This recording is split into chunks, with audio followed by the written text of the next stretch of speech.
बोलिए श्री गजानंद महाराज की जय। बोलिए शंकर भगवान की जय।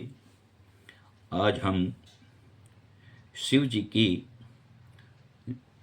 आरती के बारे में जाने।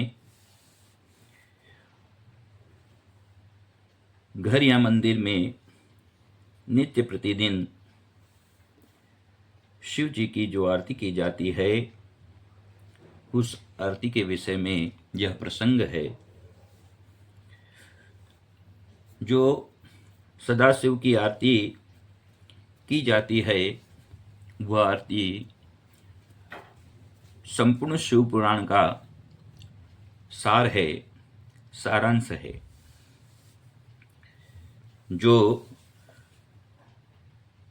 भक्त शिव पुराण का श्रवण या पाठन करते हैं, वे शिव भक्ति को पाकर श्रेष्ठतम स्थिति में पहुंचा हुआ मनुष्य शीघ्र ही शिवपद को प्राप्त कर लेता है।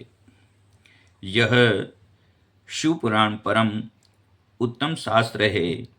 इसे इस भूतल पर भगवान शिव का वांग्मय स्वरूप ही समझना चाहिए और इसके श्रवण मात्र से सारे पाप नष्ट हो जाते हैं, संपूर्ण मनोवांछित फल की प्राप्ति होती है।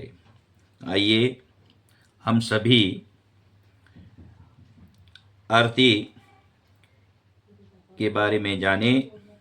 यह आरती हमें क्या बतलाती है।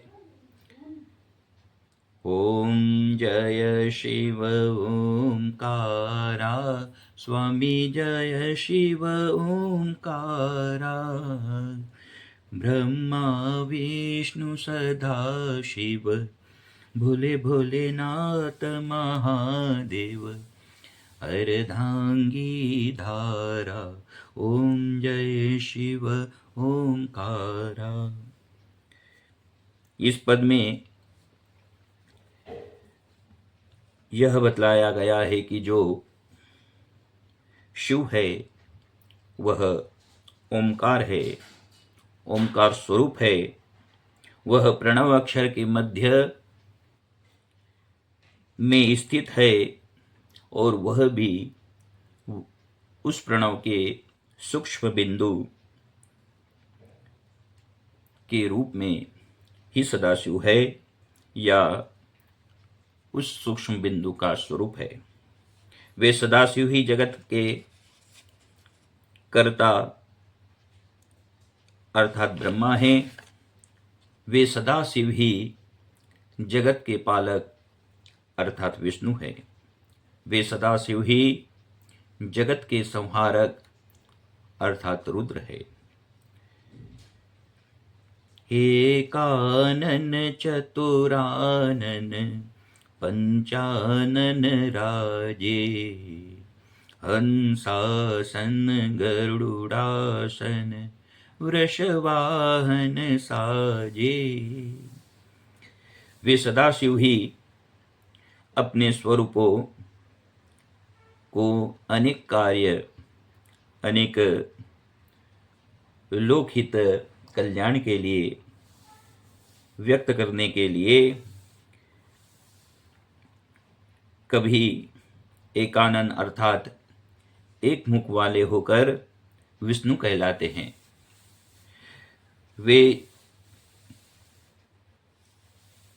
लोकहित के लिए चतुरानन होकर के, चार मुख वाले होकर के ब्रह्मा कहलाते हैं और वे शिव ही पंचानन अर्थात पांच मुखों वाले होकर के रुद्र कहलाते हैं। उन्हीं स्वरूप में वह रह करके कभी हंस का रूप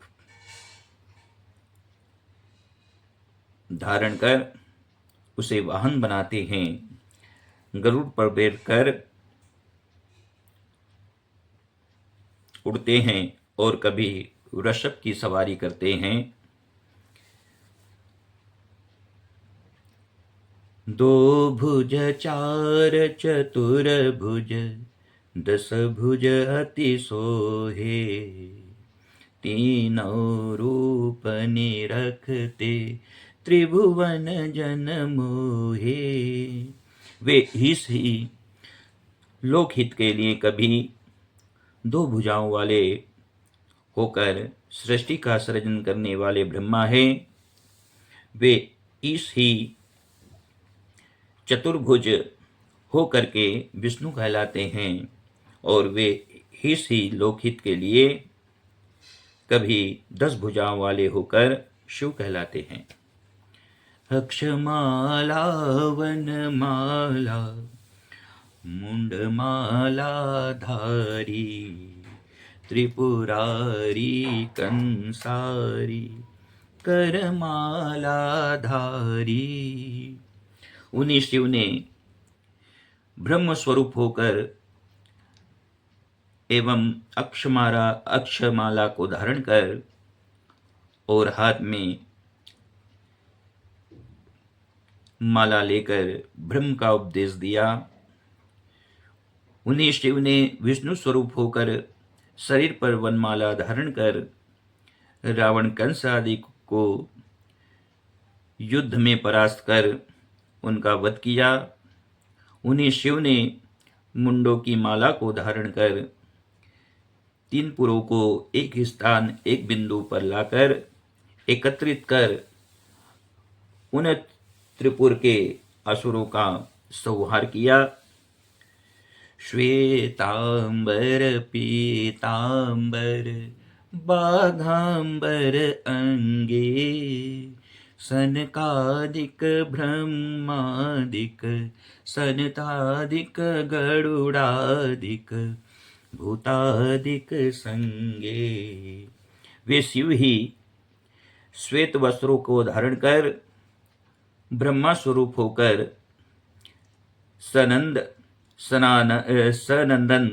सनातन और सनत कुमार आदि कुमारों को उपदेश देते हैं।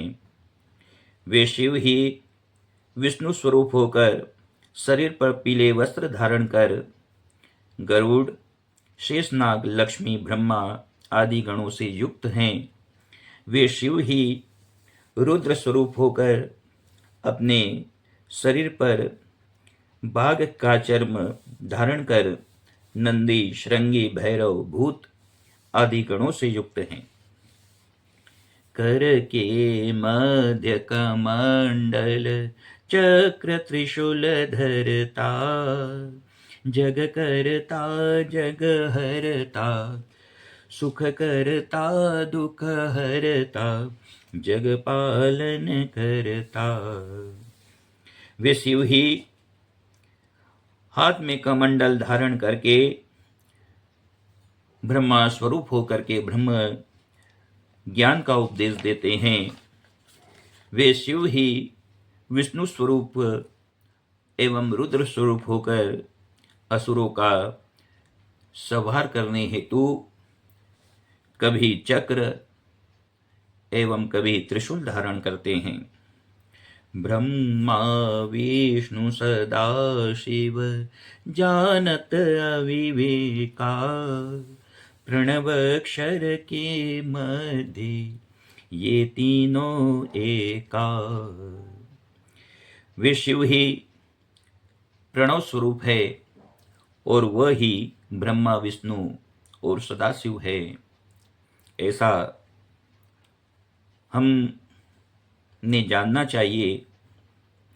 वह ओम आकार वाले प्रणव के मध्य तीनों रूपों में बिंदु स्वरूप है, ओम आकार है।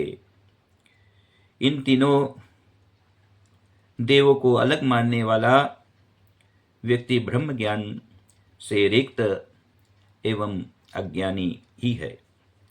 त्रिगुण स्वामी जी की आरती जो कोई नर गावे, कहत शिवानंद स्वामी जपत हरि हर स्वामी, मन वांछित फल पावे।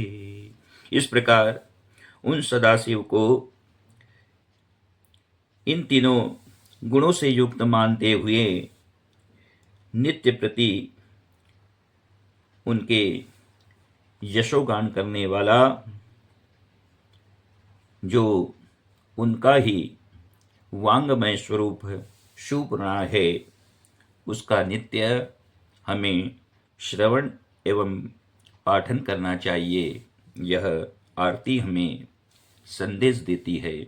बोलिए सदाशिव महाराज की जय। बोलिए सदाशिव भगवान की जय।